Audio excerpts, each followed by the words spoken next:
வணக்கம். பரபரப்பு மீடியா செய்திகளுக்காக நான் நிரோஷன். சவுதி அரேபியா மற்றும் பிற எண்ணெய் வளம் மிக்க பாரசீக வளைகுடா நாடுகள் சமீபகால ஆண்டுகளில் அமெரிக்காவின் புவிசார் அரசியல் போட்டிகளில் சிக்கிக்கொள்ளாமல் மிக ஜாக்கிரதையாக வெளியே நின்று கொண்டனர். உக்ரைன் போரில் நடுநிலை வகித்தார்கள். சீனாவுடன் உறவுகளை கட்டியெழுப்பிக் கொண்டார்கள். இப்போது மத்திய கிழக்கில் இஸ்ரேலும் ஈரானும் வெளிப்படையான மோதலில் இருப்பதால் அவர்கள் ஒரு பக்கத்தை தேர்ந்தெடுக்க வேண்டிய கட்டாயம் ஏற்படுகிறது. சிரியாவில் உள்ள ஈரானிய தூதரக வளாகத்தில் இஸ்ரேலிய விமானப்படை விமானங்கள் மூத்த ஈரானிய ராணுவ அதிகாரிகளை கொன்ற ஒரு தாக்குதல் அரபு நாடுகளின் ஒதுங்கியிருந்த தன்மையில் மாற்றத்தை ஏற்படுத்திவிட்டது. டமாஸ்கஸ் தாக்குதலுக்கு பதிலடியாக ஈரான் இஸ்ரேலை தாக்கும் என்பது கடந்த வாரம் தெளிவாக தெரிந்த போது சவுதி அரேபியாவும் ஐக்கிய அரபு அமீரகமும் ஓரம் கட்ட முடியாமல் தவித்தன. சவுதி மற்றும் ஐக்கிய அரபு அமீரக உளவுத்துறைகள் இஸ்ரேல் மீது ஈரானிய தாக்குதல் தொடர்பான உளவு தகவல்கள் அமெரிக்கா மற்றும் இஸ்ரேலுடன் பகிர்ந்து கொண்டனர். இது இஸ்ரேல் மீது ஈரானின் பெரிய அளவிலான தாக்குதலை வெற்றிகரமாக முறியடிப்பதற்கு பெரிதும் பங்களித்தது என்று அரபு அதிகாரிகள் தெரிவித்தனர். இஸ்ரேல் மீதான ஈரானிய தாக்குதலை அமெரிக்காவும் இஸ்ரேலும் முறியடிப்பதற்கு அரபு நாடுகள் எப்படி உதவின என்ற விவரங்கள் அடங்கிய காணொலி ஒன்றை பரபரப்பு மீடியா யூடியூப் சேனலில் நேற்று நாம் வெளியிட்டிருந்தோம். அதே நேரத்தில் அவர்கள் வாஷிங்டன் விரும்பிய அனைத்தையும் வழங்குவதை தவிர்த்தனர். இஸ்ரேலை நோக்கி ஈரான் ஏவிய நூற்றுக்கணக்கான ஏவுகணைகள் மற்றும் ஆளற்ற விமானங்களை இடைமறித்து சுட்டு வீழ்த்த தங்கள் வான்வழியை அமெரிக்கா மற்றும் இஸ்ரேல் பயன்படுத்துவதை சவுதி அரேபியா அனுமதிக்கவில்லை. மாறாக ஈரானின் சில ஏவுகணைகள் மற்றும் ஆளற்ற விமானங்களை சவுதி அரேபியா ஓசைப்படாமல் சுட்டு வீழ்த்தியது. ஈரானிய ஏவுகணைகள் மற்றும் ஆளற்ற விமானங்கள் வானில் இருந்தபோது அவை பற்றிய நிகழ்நேர தரவுகளை சவுதி அரேபியாவும் அமீரகமும் அமெரிக்காவுக்கு கொடுத்து கொண்டிருந்தன.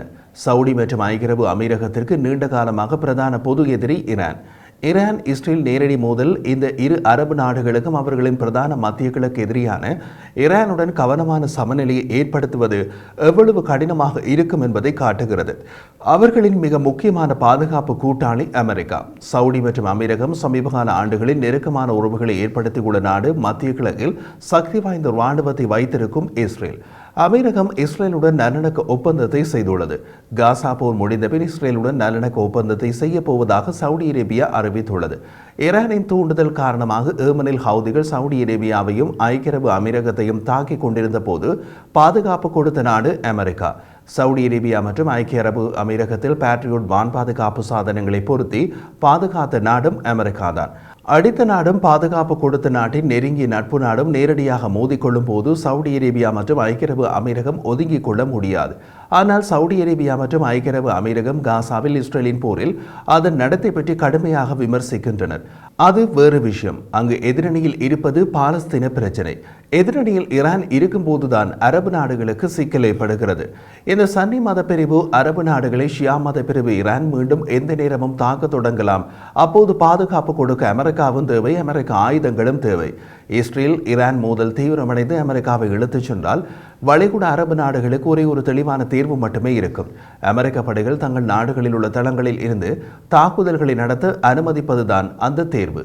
அக்டோபர் 7 தாக்குதல்களை மத்திய கிழக்கை கொந்தளிப்பில் ஆழ்த்தியதில் இருந்து அவர்கள் பெரும்பாலும் செய்ததைப் போலவே அப்போது செய்ய முடியாது. இஸ்ரேல் மீது ஈரானின் தாக்குதலுக்கு பின்னர் அமீரகம் ராஜதந்திர வழிகள் மூலம் நிதான மற்றும் நிலைத்தன்மையை அடைய வேண்டும் என்று அழைப்பு விடுத்துள்ளது. ஆனால் இஸ்ரேலுக்கும் ஈரானுக்கும் இடையே எந்த ஒரு ராஜதந்திரமும் வேலை செய்யாது என்பது அமீரகத்திற்கு நன்றாகவே தெரியும்.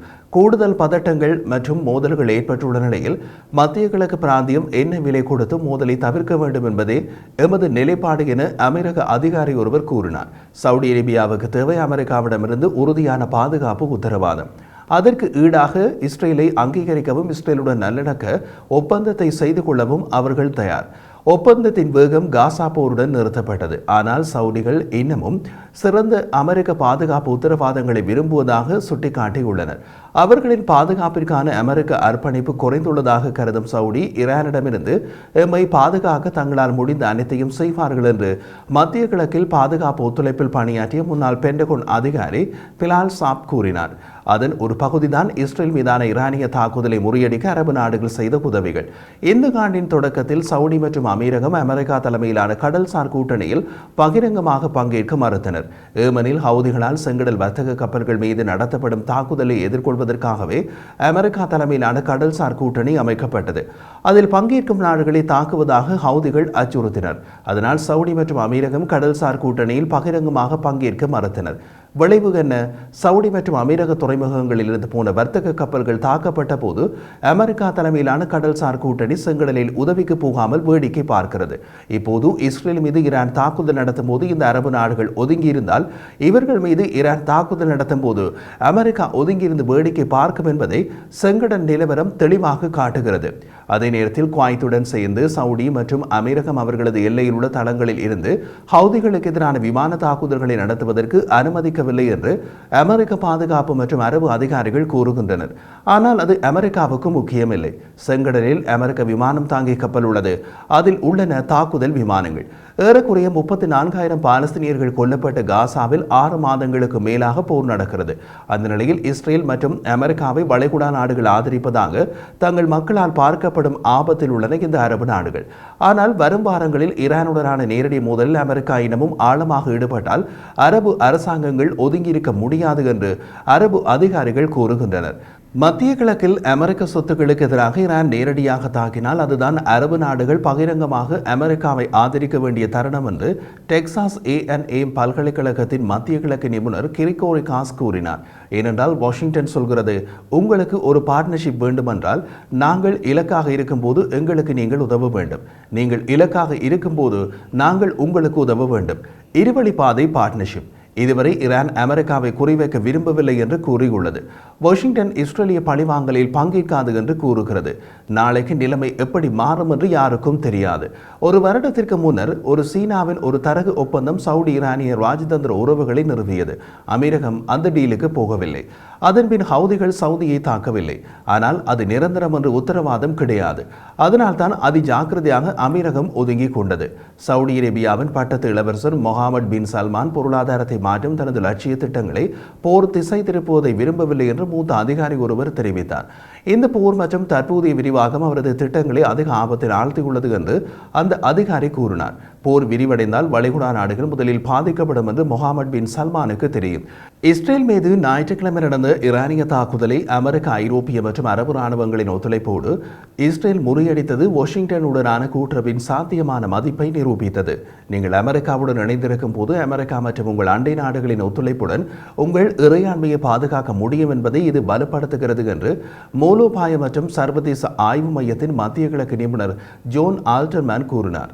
இப்போது இந்த அரபு நாடுகளின் பார்வை ஜோர்டான் பக்கம் திரும்பியுள்ளது. இஸ்ரேலை நோக்கி ஏவப்பட்ட ஈரானிய ஏவுகணைகளை சுட்டு வீழ்த்த அமெரிக்க கூட்டணிக்கு தமது வான் பகுதியை திறந்துவிட்ட ஜோர்டான் தமது சொந்த விமானங்களை கொண்டும் ஈரானிய ஏவுகணைகளை சுட்டு வீழ்த்தியது. அதை பகிரங்கமாக அறிவிக்கவும் செய்தது. இது அரபு நாடுகளுக்கு ஒரு செய்தி சொல்லலாம்.